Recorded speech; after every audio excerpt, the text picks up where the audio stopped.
Hello everyone, আসসালামু আলাইকুম। ফারানা daily ব্লগে সবাইকে স্বাগতম। রাত এখন প্রায় 10টার মতো বাজে, আর আমার মেয়ে আমার কাছে বায়না করতেছিল যে সে মোমো খাবে।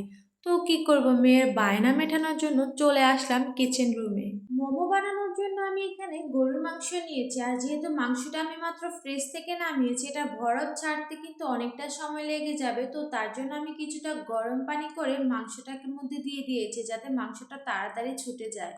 তো আপনারা দেখতে পাচ্ছেন যে গরম পানিটা দেওয়ার কারণে মাংসটা থেকে বরফটা তাড়াতাড়ি ছুটে গিয়েছে। তো আমি এখন মোমোটা কিভাবে বানিয়েছি, তো চলুন আপনারা আমার সাথে ভিডিওটা দেখতে থাকুন। আর হ্যাঁ, আমাদের ভিডিও যদি আপনাদের ভালো লেগে থাকে তাহলে অবশ্যই আমাদের চ্যানেলটাকে সাবস্ক্রাইব করে পাশে থাকা বেল আইকনটি ক্লিক করে আমাদের পাশে থাকবেন।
তো সকাল সকাল ঘুম থেকে উঠে আমি মোমোটা ফাইনালি রেডি করে ফেলেছি, কারণ রাতের বেলা যেহেতু আমার মেয়ে আমার কাছে বায়না করেছিল, তাকে আমি খাওয়াতে পারি নাই।